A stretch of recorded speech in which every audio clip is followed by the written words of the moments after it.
प्यारे बच्चों, आपका दिन मंगलमय हो। अगर आप नए हैं तो चैनल को सब्सक्राइब कर लें। आज हम शुरू करेंगे वितान से पाठ नंबर 1। भारतीय गायिकाओं में बेजोड़ लता मंगेशकर। ये पाठ लिखा है कुमार गंधर्व ने। कुमार गंधर्व का लिखा हुआ पाठ है। इस पाठ में लता की जो गायकी की विशेषताएं हैं उनके बारे में बताया गया है। लता मंगेशकर कैसा गाती थी, उनके संगीत का जो ज्ञान है वो कैसा था, उनका प्रभाव कैसा था, लोगों में उनकी लोकप्रियता का आधार क्या था, ये सब बातें इसमें जो है बताई जाएंगी। इनके ऊपर विचार किया जाएगा। तो हम शुरू करते हैं पाठ। भारतीय गायिकाओं में बेजोड़ लता मंगेशकर। वर्षों पहले की बात है। वर्षों माने कई साल पहले। कई साल पहले की बात है। मैं बीमार था, यानी लेखक जो है बीमार थे। उस समय बीमारी में एक दिन मैंने सहज यानी कि सरलता सहज ही रेडियो लगाया और अचानक एक अद्वितीय स्वर मेरे कानों में पड़ा। अद्वितीय होता है जिसके बराबर कोई दूसरा न हो। क्या होता है अद्वितीय? जिसके बराबर कोई दूसरा न हो या अकेला। स्वर सुनते ही मैंने अनुभव किया कि यह स्वर कुछ विशेष है, रोज का नहीं। यह स्वर सीधे मेरे कलेजे से जा भिड़ा, यानी कि मेरे हृदय तक पहुंच गया। मैं भी हैरान हो गया। हैरान माने आश्चर्यचकित। मुझे गाना समाप्त होते ही गायिका का नाम घोषित किया गया। मुझे समझ नहीं आ रहा था कि यह स्वर किसका है, यानी कि जो स्वर कलेजे को छू गया था उसके बारे में लेखक को पता नहीं था कि वो स्वर किसका है। मैं तन्मयता से सुनता ही रहा। गाना समाप्त होते ही गायिका का नाम घोषित किया गया, लता मंगेशकर। नाम सुनते ही मैं चकित हो गया। चकित होता हैरान। क्या होता चकित? हैरान। मन ही मन एक संगति पाने का भी अनुभव हुआ। सुप्रसिद्ध गायक दीनानाथ मंगेशकर की अजब गायकी का दूसरा स्वरूप लिए उन्हीं की बेटी की कोमल आवाज में सुनने का अनुभव हुआ। अनुभव होता है महसूस होना, अजब होता है अद्वितीय, एक अलग ही प्रकार का एहसास होना। एक अलग ही प्रकार का एहसास होना होता है अजब। मुझे लगता है बरसात के भी पहले के किसी चित्रपट का वह गाना या वह कोई गाना था। चित्रपट होता सिनेमा। क्या था चित्रपट? सिनेमा। तब से लता निरंतर गाती चली आ रही है और मैं भी उसका गाना सुनता आ रहा हूँ, परंतु उसी क्षेत्र में बाद में आई हुई लता उससे कहीं आगे निकल गई। कला के क्षेत्र में चमत्कार कभी कभी दिख पड़ते हैं। दिख पड़ना माने दिखाई देना। जैसे प्रसिद्ध सितारिये यानी कि स्टार वादक सितारिये विलायत खां अपने स्टार वादक पिता की तुलना में बहुत ही आगे चले गए। लता के पहले सुप्रसिद्ध गायिका नूरजहां का चित्रपट संगीत में अपना जमाना था, यानी कि लता से पहले जो है नूरजहां एक प्रसिद्ध गायिका थी जो सिनेमा के लिए गाना गाती थी, फिल्मों के लिए गाना गाती थी। परंतु उसी क्षेत्र में बाद में आई हुई लता उससे कहीं आगे निकल गई, यानी कि लता जो है नूरजहां से पहले आई थी और उनसे भी आगे निकल जाती हैं। वो जो है इतना आगे निकल जाती हैं कि उनके बराबर कोई दूसरी गायिका नहीं टिक पाती हैं। मेरा स्पष्ट मत है कि भारतीय गायिकाओं में लता के जोड़ की गायिका हुई ही नहीं, यानी लता के बराबर कोई और गायिका नहीं हुई है। लता के कारण चित्रपट संगीत को विलक्षण लोकप्रियता प्राप्त हुई है। चित्रपट और संगीत। क्या होता है चित्रपट? संगीत। विलक्षण होता है अद्वितीय। क्या होता है विलक्षण? अद्वितीय या अनोखा, अनोखी जो लोकप्रियता प्राप्त हुई है। यही नहीं, लोगों का शास्त्रीय ज्ञान की ओर देखने का दृष्टिकोण भी एकदम बदला है। दृष्टिकोण होता है नजरिया। छोटी बात कहूँगा, पहले भी घर घर छोटे बच्चे गाया करते थे, पर उस गाने में और आजकल घरों में सुनाई देने वाले बच्चों के गाने में बड़ा अंतर हो गया है। यानी कि जो लता के गायन का प्रभाव ये है कि बच्चे भी गाना गाने लगे हैं, लेकिन उनके जो गाने में जो है परिवर्तन आ गया है। आजकल के नन्हे मुन्ने भी स्वर में गुनगुनाते हैं। स्वर माने होता है एक लय में गाते हैं, स्वर मतलब आवाज। क्या लता इस जादू का कारण नहीं है, यानी क्या ये सब लता के कारण नहीं संभव हो पाया है। कोकिला का स्वर निरंतर कानों में पड़ने लगे तो कोई भी सुनने वाला उसका अनुकरण करने का प्रयत्न करता है। अनुकरण होता है नकल करना, ये स्वाभाविक ही है। चित्रपट संगीत के कारण सुंदर स्वर मालिकाएं होता है स्वरों के क्रमबद्ध समूह। क्या होता है? स्वरों के क्रमबद्ध समूह। स्वर मालिका में बोल नहीं होते। क्या नहीं होते? स्वर मालिका में बोल नहीं होते हैं। लोगों के कानों पर पड़ रही हैं। संगीत के विविध होता अनेक विविध प्रकारों से उनका परिचय हो रहा है, उनका स्वर ज्ञान बढ़ रहा है। स्वर ज्ञान होता है स्वरों के बारे में जानकारी। सुरीलापन क्या है, इसकी समझ भी उन्हें होती जा रही है। तरह तरह की लय के भी प्रकार उन्हें सुनाई पड़ने लगे हैं और आकार युक्त लय के साथ उनकी जान पहचान होती जा रही है। साधारण प्रकार के लोगों को भी उसकी सूक्ष्मता समझ में आने लगी है। सूक्ष्मता होता है बारीकियां। इन सब का श्रेय लता को ही है। इस प्रकार उसने नई पीढ़ी के संगीत को संस्कारित किया है, यानी संस्कार दिए हैं, और सामान्य मनुष्य के में संगीत विषय का अभिरुचि पैदा करने में बड़ा हाथ बटाया है। अभिरुचि होता है इंटरेस्ट, उसके अंदर ज्यादा जो है जानकारी लेने के प्रति इच्छा पैदा की है। संगीत की लोकप्रियता, उसका प्रसार और अभिरुचि के विकास का श्रेय लता को ही देना पड़ेगा। यानी कि संगीत में जो बदलाव देखने को मिलते हैं, जो लोगों की रुचियां मिलती हैं, इन सब का कारण क्या है? लता है। श्रोता को अगर आज लता की ध्वनि मुद्रिका और शास्त्रीय गायकी की ध्वनि मुद्रिका सुनाई जाए तो वह लता की ध्वनि मुद्रिका ही पसंद करेगा। ध्वनि मुद्रिका इसका मतलब होता है स्वर लिपि। क्या होता है? स्वर लिपि। शास्त्रीय गायकी होता है जिसमें गायन को कुछ निर्धारित नियमों के अंदर ही गाया बजाया जाता है। शास्त्रीय गायकी होता है नियमों के अंदर बंधी हुई गायकी, यानी कि निर्धारित नियमों के अंदर ही गाया बजाया जाता है। इसमें ख्याल, ध्रुपद, दमार आदि शास्त्रीय गायकी के अंतर्गत आते हैं। शास्त्रीय गायकी में आएंगे ख्याल, ध्रुपद, दमार, ये सब इसमें आते हैं। और भी हैं इसके अलावा।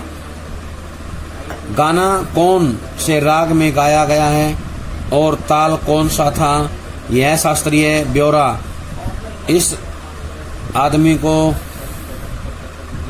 सहसा मालूम नहीं रहता। इसे कोई मतलब नहीं है कि राग मालकोस था और ताल त्रिताल। मालकोस क्या होता है? भैरवी थाट का राग है। क्या है मालकोस? भैरवी थाट का राग है जिसमें रे और पै वर्जित हैं। क्या है? रे और पै वर्जित हैं। इसमें सारे स्वर कोमल लगते हैं। क्या लगते हैं? सारे स्वर कोमल लगते हैं। यह गंभीर प्रकृति का लोकप्रिय राग है। क्या है? गंभीर प्रकृति का लोकप्रिय राग कहलाता है। इसको बोलते हैं मालकोस। क्या बोलते हैं? मालकोस। ये गंभीर प्रकृति का राग है। क्या है? गंभीर प्रकृति का राग है। अगला है त्रिताल। त्रिताल यानी कि तीन ताल। क्या होता है? त्रिताल, तीन ताल। यह 16 मात्राओं का जो है राग होता है। क्या होता है? 16 मात्राओं का होता है। 16 मात्राओं का ताल है। इसमें 4-4 मात्राओं के 4 विभाग होते हैं। 4-4 मात्राओं के 4 विभाग होते हैं।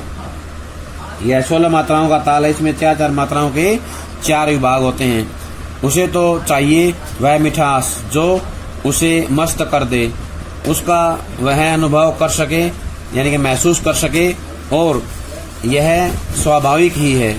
यानी कि जो एक आम आदमी है, आम इंसान है, उसे जो है रागों से, गायकी के नियमों से, ध्वनि मुद्रिकाओं से कोई मतलब नहीं होता है। उसे सिर्फ एक गाना चाहिए जो उसे आनंदित कर दे, उसे मिठास का अनुभव कराए, मस्त बना दे। ऐसा जो है गाना होना चाहिए। क्योंकि जिस प्रकार मनुष्यता हो वह मनुष्य है, मनुष्यता हो तो वह मनुष्य है, वैसे ही गानपन हो तो वह संगीत है। गानपन क्या होता है? गाने का एक ऐसा अंदाज जो व्यक्ति को भाव विभोर कर देता है। क्या होता है? भाव विभोर कर देता है, मनुष्य को अपनी ओर आकर्षित करता है, वो होता है गानपन। और लता का कोई भी गाना लीजिए तो उसमें 100% यह गानपन मौजूद है, यानी गाने का एक अंदाज है जो मनुष्य को अपनी ओर आकर्षित करता है, उसे भाव विभोर बना देता है। लता की लोकप्रियता का मुख्य मर्म यानी रहस्य यह गानपन ही है। लता के गाने की एक और विशेषता है उसके स्वरों की निर्मलता, यानी कि जो स्वर हैं वो निर्मल होते हैं, पवित्र होते हैं। उसके पहले ही पार्श्व गायिका नूरजहां भी एक अच्छी गायिका थी, इसमें संदेह नहीं, तथापि उसके गाने में एक मादक उत्तान दिखता था। नूरजहां एक गायिका थी, पार्श्व गायिका होता है पर्दे के पीछे गाने वाली। क्या होता है? पर्दे के पीछे रहकर गाने वाली गायिका। लता के स्वरों में कोमलता और मुग्धता है। क्या है? लता के स्वरों में कोमलता और मुग्धता विद्यमान है, मुग्धता है।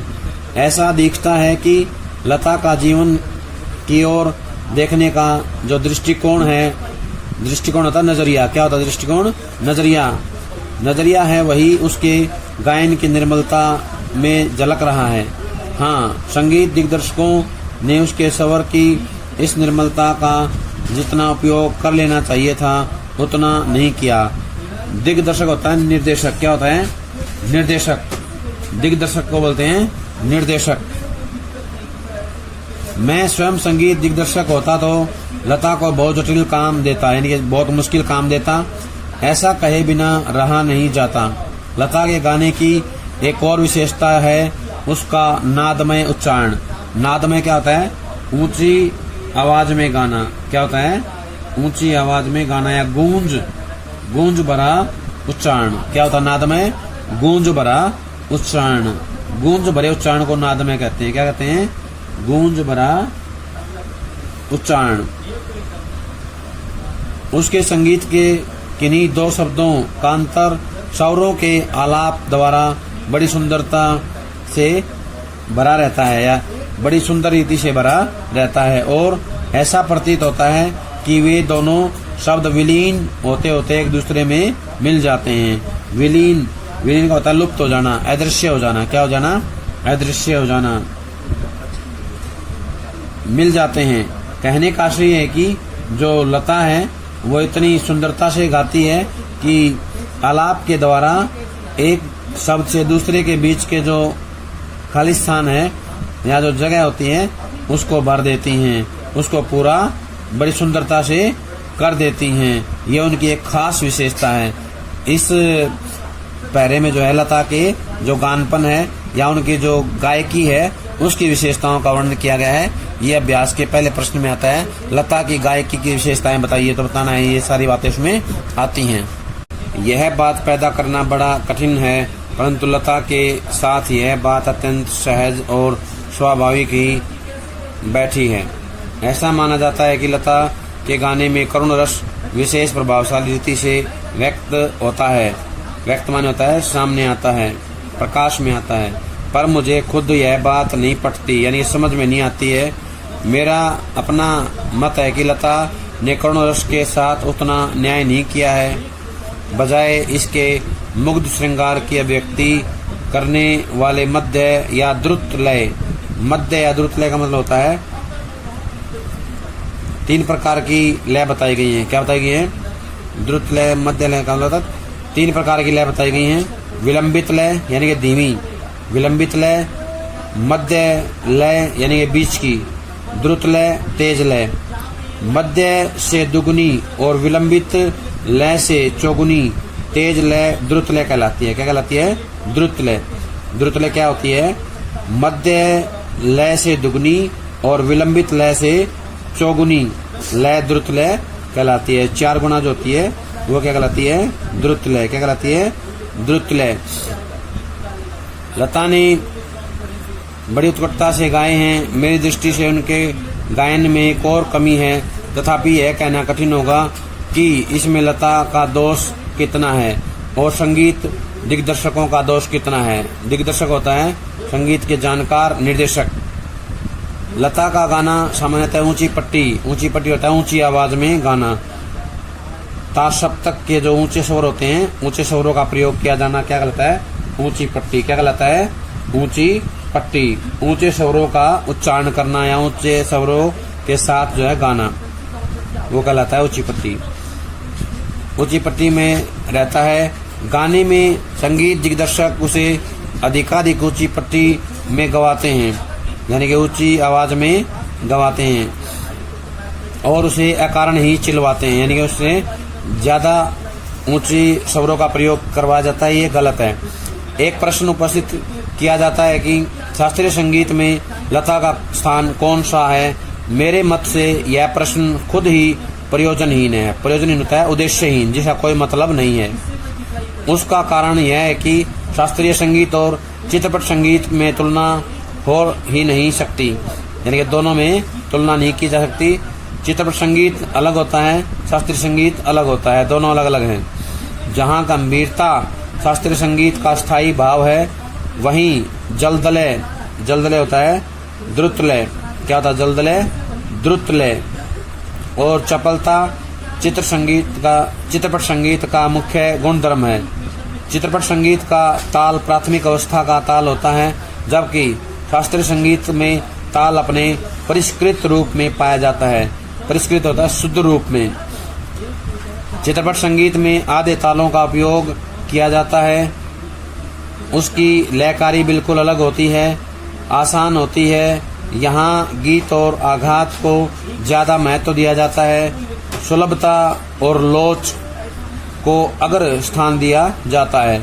लोच होता है स्वरों का बारीक मनोरंजक प्रयोग। क्या होता है, स्वरों का बारीक मनोरंजक प्रयोग होता है, लोच कहलाता है। अगर होता है पहले नंबर पर, अगर स्थान दिया जाता है। तथापि चित्रपट संगीत गाने वाले को शास्त्रीय संगीत की उत्तम जानकारी होना आवश्यक है और वह लता के पास निसंशय है।